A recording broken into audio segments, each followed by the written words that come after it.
관절염은 더 이상 노인의 전유물이 아닌 거죠. 무릎 통증을 방치하고 있다가 수술까지 진행해야 하는 경우가 있어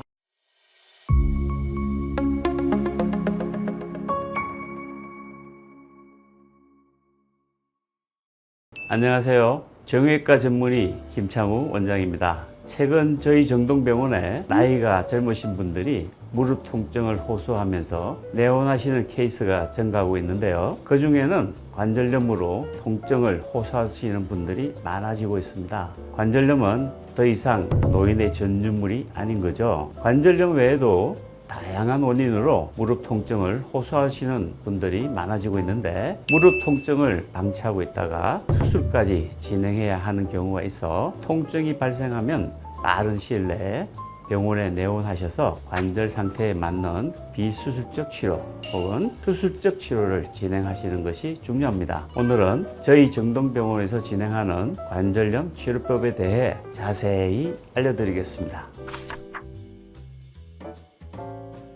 저희 정동병원에서 시행하고 있는 치료는 크게 두 가지로 나눌 수 있습니다. 비수술적인 치료와 수술적인 치료가 있는데요. 비수술적인 치료에는 5가지가 있습니다. 첫째, 프롤로테라피.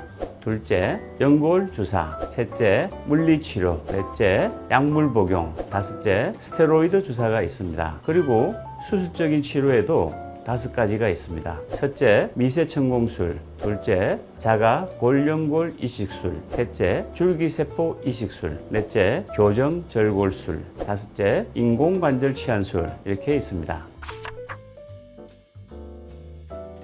첫째, 프롤로테라피는 정식 치료라고 하는데요. 관절염이 발생하면 관절 주변부에 뼈가 튀어나와 관절 주변을 싸고 있는 인대에 마찰이 생깁니다. 이때 퇴행성 변화가 생긴 인대가 약해지고 느슨해지면서 관절염이 더욱 진행하고 통증이 더 발생하게 됩니다. 프롤로테라피는 이렇게 약해지고 느슨해진 인대를 정식시켜 인대를 강화시켜주는 치료 방법입니다. 둘째, 연골주사가 있는데요. 연골주사는 관절 내에 주사하는 방법입니다. 기계의 표면에 윤활유를 뿌려주면 기계의 마찰력을 줄여주고 기계를 원활히 오랫동안 사용할 수 있듯이 연골 성분 중의 하나인 히알루론산을 관절 내에 직접 주입하여 관절염이 발생한 관절의 마찰을 줄여주어 통증을 경감시키고 관절의 마모를 줄여 관절을 보호하여 더 오랫동안 사용하기 위해 사용합니다. 최근에는 DNA 성분이 들어있는 연골주사와 콜라겐 성분이 들어있는 연골주사가 나와 다양하게 사용하고 있습니다. 셋째는 물리치료 방법인데요. 물리치료는 통증을 경감시켜주고 재활치료 및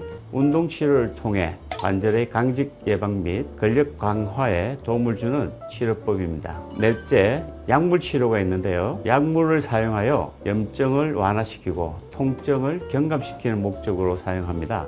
관절 연골의 안정에 도움을 주는 효과도 있습니다. 다섯째, 스테로이드 주사, 일명 흔히 하는 뼈주사라고 또 하죠. 이 스테로이드 주사는 관절의 부종이 심하거나 염증이 심할 때 일시적으로 사용합니다.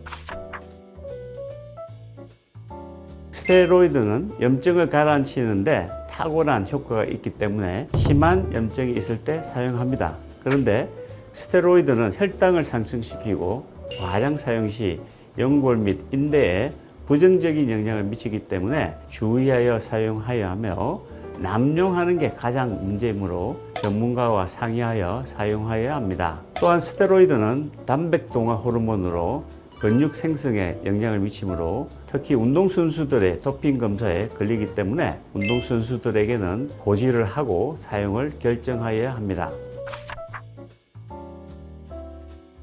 수술적 치료 방법은 첫째, 미세천공술. 이 방법은 뼈에 작은 구멍을 뚫어 본인의 골수에서 피가 나오게 하여 골수피 속의 줄기세포가 연골로 변하게 하는 치료 방법입니다. 이 방법은 줄기세포 양이 적어 병변이 큰 경우는 연골 생성이 불충분할 수 있습니다.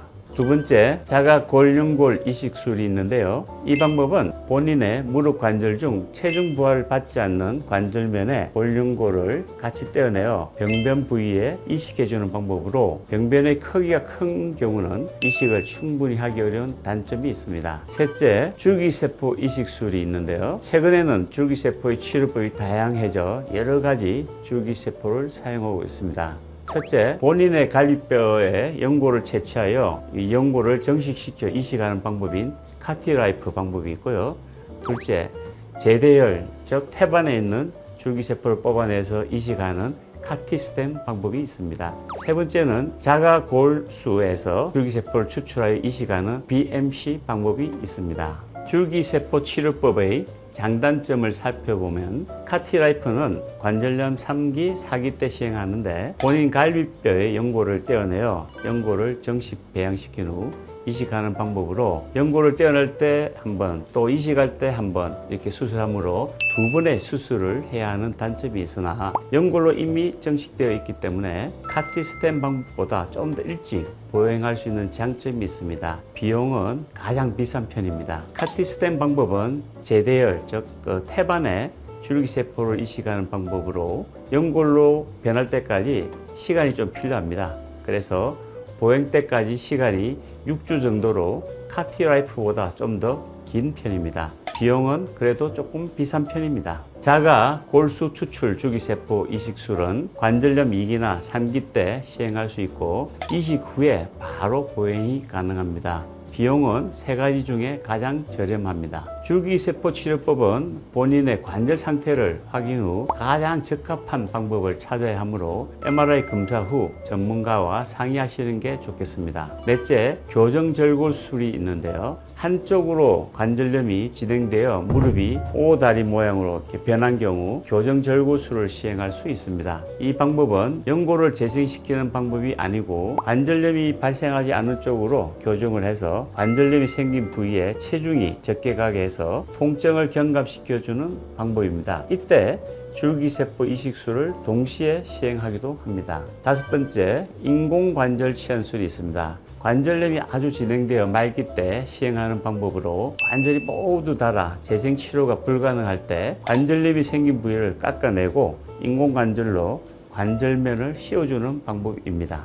오늘 관절염에 대한 치료법을 다뤄봤는데 내용이 너무 많고 어려운 용어가 많아 한 번에 딱 알아듣기가 어려웠을 것입니다. 나에게 맞는 치료법을 찾아 치료를 해야 하는데 관절염의 진행 정도는 엑스레이와 MRI 검사를 통해 정확히 파악하여야 하므로 전문 의사와 상담하셔서 나에게 가장 맞는 치료법을 찾아보시는 게 좋겠습니다.